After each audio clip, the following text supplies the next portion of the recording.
Anyway. Men, if you say you're a feminist, then fuck like a feminist. And if you don't want to do that, take off your fucking pin, because we are not your accessories. So the left is outraged about the backlash to the Me Too movement, simply because people are drawing a distinction between making sexual advances and actual sexual assault. So Aziz Ansari goes on a date with a woman. They go back to his apartment. She voluntarily gives him a blowjob, then messages him the next day saying he ignored her non-verbal cues that she wasn't interested. Yeah, you were sending a pretty big non-verbal cue when you put his dick in your mouth. Ansari apologized and said he misread the situation. Is that sexual harassment? No. But now his career is forever tainted. Of course there's going to be a backlash to the Me Too movement. If women just start using it as a weapon to exact revenge and to advance their own victimhood status and careers. Here's an unpopular opinion. I'm actually not at all concerned about innocent men losing their jobs over false sexual assault harassment allegations. Of course there's going to be a backlash to the Me Too movement when you're obviously using it as a partisan tool to claim political scalps. By claiming someone asking for your phone number is sexual assault. Is it true he asked for your phone number?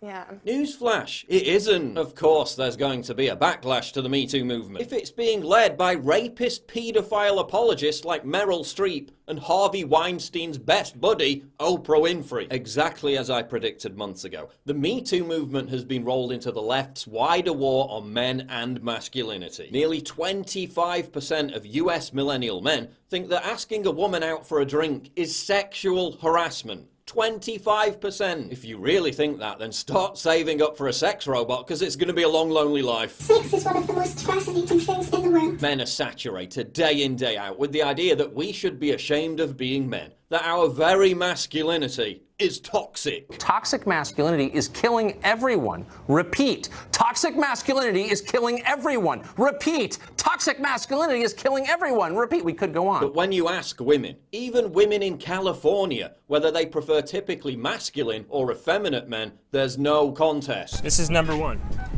Okay. This is number two. Which one do you prefer? Number two. Okay, one more time. This is number one. Okay. This is number two. Which one do you prefer? Number two. This is number one. Okay. This is number two. Which one do you prefer? Number two. This is number one. Number two.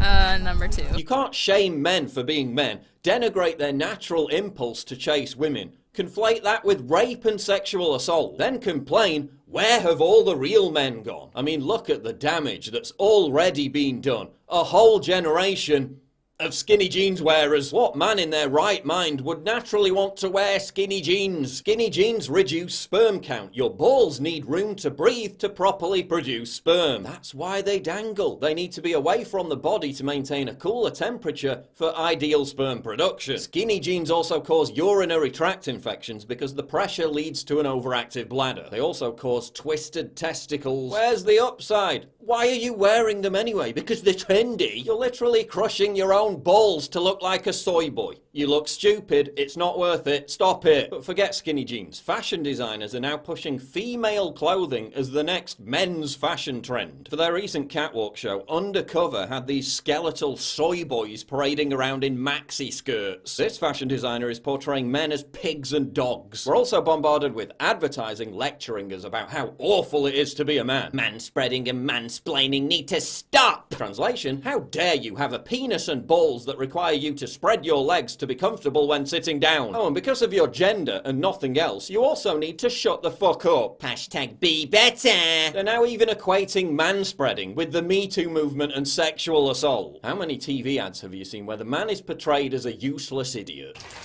It's just a burst pipe. I can fix it.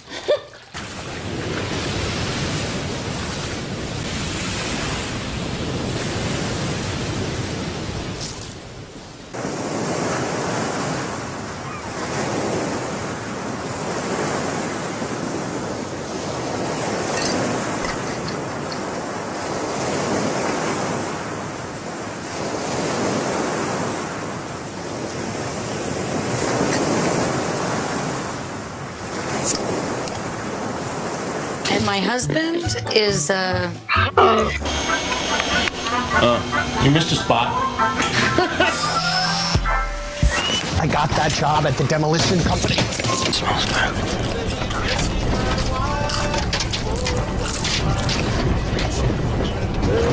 Excuse me. We don't have steak often, so when I got home from Walmart, I could tell what my husband was thinking. Steak. Is it her birthday? Our anniversary? Is it my birthday? Seal, shake, and let Oven Pride do its thing so he can do more. Oven Pride. So easy, a man can do it. Okay, maybe it was my fault. She told me to kill the weeds. And you did, along with the grass. I used the wrong stuff. Oh, there were dead spots everywhere. Dad's making dinner. Oh, it'll be fine. Maybe.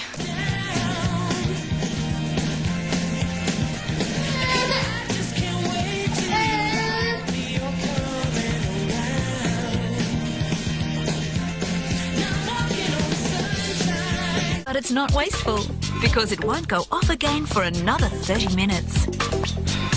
Unless, of course, you press the boost button. And I can hear it now from all the feminists. Hashtag masculinity so fragile. What a snowflake you are. Say the same snowflakes who lobbied for cooking and cleaning commercials featuring only women to be banned. We're also now being subjected to the humour holocaust that is woke comedy. A 28-year-old man expects praise for not being a misogynist. I mean, we can't even enjoy historical war movies without feminists whining about how they're part of the grand patriarchal conspiracy. The New York Times can tweet, if you let boys be boys, they will murder their fathers and sleep with their mothers. Nobody really gives a damn, but Lewis Hamilton says boys don't wear princess dresses. Why did you ask for a princess dress for Christmas? Boys don't wear princess dresses! And everyone loses their minds. He's witch hunted and forced to grovel and apologise. What, in God's name, is happening? At the lower levels, this is just do-good virtue signalling and outright man-hating by ugly feminists who can't get boyfriends.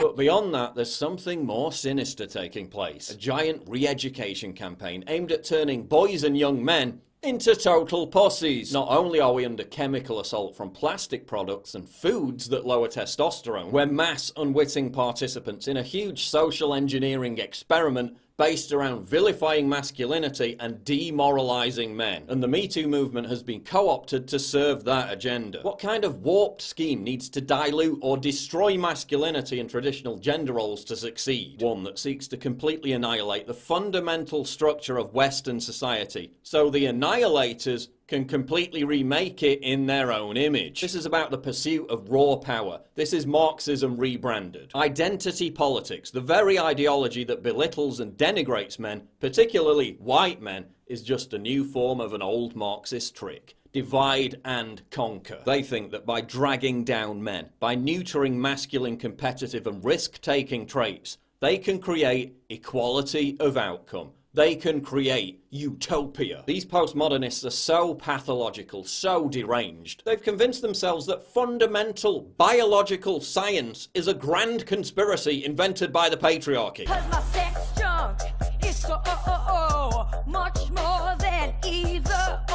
And now they're going to convince everyone else. By law, by force, by silencing dissent, and by mass indoctrination. They're literally rebelling against reality. They've declared war on logic. Gender and gender roles are not, and never can be, a social construct. Masculinity is not a narrative that can be changed with enough brainwashing. It's an objective truth. You can't reverse hundreds of millions of years of evolutionary biology. Gender role stereotypes exist for a reason. They're how humanity survived and prospered. Men and women won't sort themselves into the same categories if you leave them alone to do it of their own accord. We've already seen that in Scandinavia. It's 20 to 1. Female nurses to male, something like that. It might not be quite that extreme. And approximately the same male engineers to female engineers. And that's a consequence of the free choice of men and women in the societies that have gone farther than any other societies to make gender equality the purpose of the law. Those are ineradicable differences. You can eradicate them with tremendous social pressure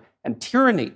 But if you leave men and women to make their own choices, you will not get equal outcome. Men and women excel at different things. This is determined by hardwired biological differences and divergent character traits. You can't change that by giving your baby boy a Barbie doll and sticking him in a dress. You're not changing these boys and men into better people. You're making them depressed, broken, and lonely. Stop it. All you're going to achieve is a generation of messed up, unhappy young men. Men already have suicide rates 5 times higher than and women. Is that not enough for you people? We need to reject the collectivist tyranny that because some men do evil things, all men need to bear the burden of evil. No.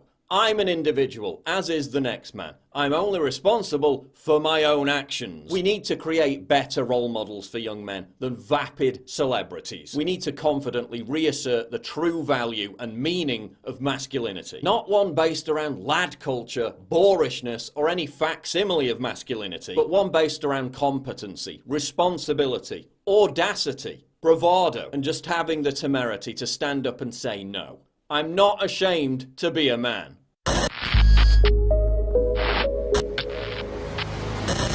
Please click the big red button to subscribe. It really helps me when you do that. And click the bell to allow notifications so you never miss a new video.